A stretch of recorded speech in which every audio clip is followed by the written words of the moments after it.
প্রতিদিনের মতো সকাল 6টায় শ্রী ঠাকুর ও শ্রী মায়ের কথা শোনার জন্য আপনাদেরকে স্বাগত জানাই। ঠাকুর শ্রী রামকৃষ্ণদেব নিজেই বলেছিলেন যেহেতু যে উনি আবার 100 বছর পরে আবির্ভূত হবেন, তখন সেই প্রসঙ্গে মা সাথে সাথেই বলে ওঠেন, আমি আর আসতে পারবো না। আর তখন কিন্তু সামনে শ্রী ঠাকুরও ছিলেন, লক্ষ্মীও ছিলেন। তো কিছু ভক্তের সামনে এই কথা হচ্ছিল। তো মা যখনই বললেন যে আমি আর আসতে পারবো না, সেই শুনে ওখানে যেহেতু লক্ষ্মী বসেই ছিল, সেও একটি মত জানিয়েছিল। সে বলেছিল, আমাকে তো তামাক কাটা করলেও আর আসবো না।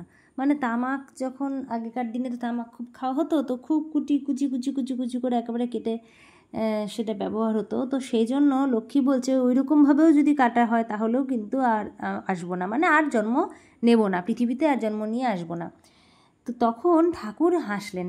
ঠাকুর সেখানে ছিলেন, তো সেই জন্য দুজনের কথাই শুনতে পাচ্ছেন। উনি বললেন হেসে যে যাবে কোথা, সব কলমির দল এক জায়গায় বসে টানলেই সব এসে পড়বে।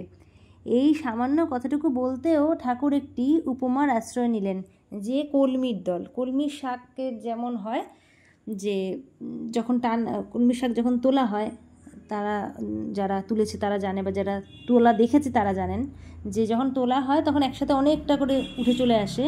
তো ঠিক সেইভাবেই বলছে যে যখন টান দেবে তখন ঠাকুর আসলে অটোমেটিক ঠাকুরের সাথে মাও আসবেন, মা এসেছেন, তার সাথে সাথে যারা খুব ঘনিষ্ঠ যারা ছিলেন ভক্তেরা তারাও আসবে অটোমেটিক, সেখানে লক্ষ্মীও কিন্তু আসবে।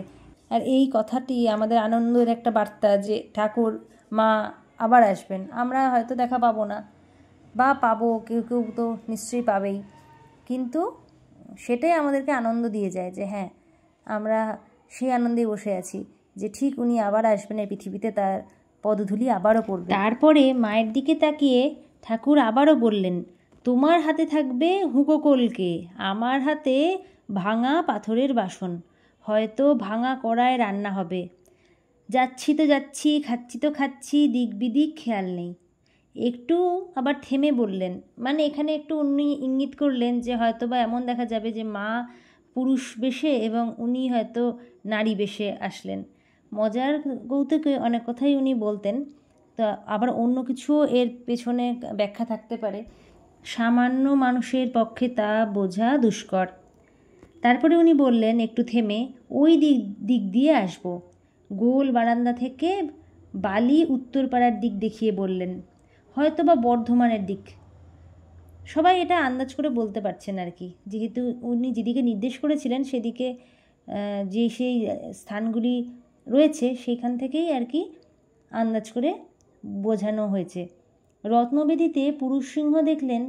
আবার দেখলেন একবার যখন উনি জগন্নাথ দেবের দর্শনে গিয়েছিলেন মা, তখন উনি যখন দেখেছিলেন যে রত্নবেদিতে পুরুষ সিংহ, আবার তখনই দেখলেন যে লক্ষ লক্ষ শালগ্রাম শিলার ওপর শিব বসে রয়েছেন। স্বর্গলোকে দেবাদিদেব, মর্তলোকে সদাশিব, ভক্ত মধ্যে আশুতোষ, দীন মধ্যে দীননাথ। তারপরে পুরী থেকে যখন উনি ফিরেছিলেন, মা শারদার কথাই বলা হচ্ছে, তখন কিছুকাল পরে মা ভাইদের নিয়ে আবার যান কাশী বৃন্দাবন, কিছুকাল পরে আবার যান পুরী। সঙ্গে যত রাজ্যের আত্মীয় আর ভক্ত সেবক দলপতি ছিলেন প্রেমানন্দ স্বামী। ধুলো পায়ে রোজ যান জগন্নাথ দেব দর্শনে, আবার দর্শনান্তে আঁচলের গ্রন্থিতে বেঁধে নেন রাধুকে। ভিড়ের মধ্যে না হারায় সে। একবার অখণ্ড লোকে মহামায়া, আবার জীবলোকে মায়াবিনী। একবার রাধা আর একবার রাধু। মার পায়ে একবার ফোড়া হয়েছিল, তীব্র যন্ত্রণা, পেকে উঠেছে কিন্তু ফুটতে দেবেন না। মানে অনেকেই হয় না, ফোড়া হলেই জায়গাটা কোনো পিন বা কিছু দিয়ে ফুটিয়ে ভেতরের যা আছে সেটা বের করার চেষ্টা করেন, কিন্তু মা কিন্তু সেইটা করতে দেননি কাউকে। অথচ এই পা নিয়ে মন্দিরে যাবেন, ভিড়ের চাপে ব্যথা পাবেন, চিৎকার করে উঠবেন, অথচ চূড়ান্ত ব্যবস্থা করতে দেবেন না। কেউ না কেউ পা হয়তো মারিয়ে দিচ্ছেন, কিন্তু তারপরেও কিন্তু সেখানে ব্যথা পাওয়ার সাথে সাথেও মা ওটার যে কোনো একটা ট্রিটমেন্ট সেটা কিন্তু করতে দেন না। তো এরকম দুঃসহ কষ্ট, অন্তত প্রেমানন্দ স্বামীর পক্ষে এটাও একটা দুঃসহ কষ্ট হয়ে উঠেছিল। সে একটি ভক্ত ডাক্তারকে ডেকে আনলো। বললে হাতে করে ছুরি নাও, মাকে প্রণাম করো গিয়ে নুয়ে পড়ে।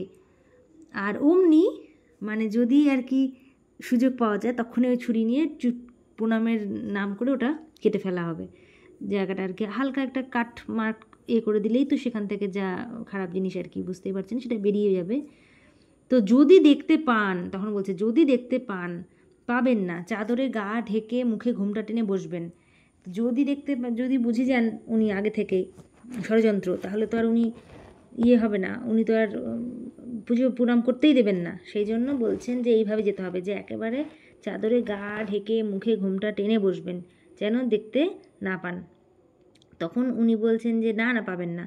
তো যেমনই ষড়যন্ত্র তেমনই ষড়যন্ত্র, মানে ষড়যন্ত্র বলতে এখানে ষড়যন্ত্রের সাথেই আর কি বলছেন। ডাক্তার নুয়ে পড়ে মাকে প্রণাম করলেন আর সঙ্গে সঙ্গে চিরে দিলেন ফোড়া। বলে উঠলেন, মা অপরাধ নেবেন না, বলেই পালিয়ে গেলেন ঘর থেকে। তীক্ষ্ণ আর্তনাদ করে উঠলেন মা। প্রেমানন্দ কিন্তু স্বামী আগে থেকেই বসে রয়েছেন। সামনে যাকে পেলেন যন্ত্রণার প্রাবল্যে তাকেই বকতে লাগলেন অনর্গল। ভক্ত ছেলেটি যে কাছে থাকার দরুন ধরা পড়ে গেছে বললেন আর্দ্র কণ্ঠে, মা আমারই দোষ, আমি নিজের চোখে দেখলুম এই দুঃখের দৃশ্য, আপনি আমাকে অভিশাপ দিন। অভিশাপ দেব? না, এখন যে বেশ আরাম লাগছে, পুঁজ রক্ত বেরিয়ে গিয়েছে যন্ত্রণা ভর্ৎসনা। নিম পাতার জলে ধুয়ে নিয়ে বাঁধা হলো ব্যান্ডেজ, যন্ত্রণা প্রায় আর নেই বললেই চলে। যাকে বকেছিলেন তাকে এখন আদর করলেন চিবুক ধরে। মার ক্রোধ এমনি করেই শোধ হয়। তখন মার মুখের সেই তিরস্কার পুরস্কারের মতো পুণ্যের জিনিস বলে বেঁচে থাকে। এই গল্পটি আশা করি আপনাদের খুবই ভালো লাগবে, যে মায়ের কাছে ছেলেরাও কতটা আপন, যে এইভাবে উনি জানতেন যদি কোনো কারণে অভিশাপ দিয়ে দেন, কারণ উনি মন থেকেই চেয়েছেন অভিশাপ, তা সত্ত্বেও উনি মায়ের যে কষ্ট সেই যন্ত্রণা লাঘব করার জন্য অভিশাপ পেতেও রাজি। কতটা ভালোবাসলে মাকে একটি ছেলে এরকম করতে পারে না। সে ডাক্তার, যেমন তেমন কুসংস্কারী নন যে কিছু পড়াশোনা জানেন না, উনি কিন্তু পড়াশোনা জানার সত্ত্বেও মায়ের আসল রূপ সম্পর্কে অবগত ছিলেন এবং তাই তিনি মায়ের কাছে এইভাবেই থাকতেন, মানে ছেলে হয়েই থাকতেন। যারা পুরোটাই বুঝতে পারলেন না, খুব ছোট করে বলে দিই, মায়ের পায়ে ফোড়া হয়েছিল, মা কিছুতেই কাউকে ট্রিটমেন্ট করতে দেবেন না।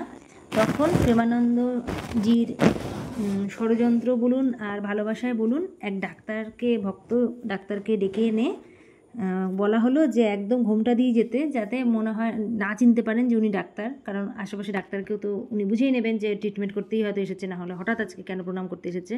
এমনভাবেই ঘোমটা দিয়ে যাবেন, হয়তো ভাববেন যে উনি কোনো মহিলা ভক্ত, কারণ ছেলে হলে ওইভাবে ঘোমটা দিয়ে আসলে তো সন্দেহ হবে।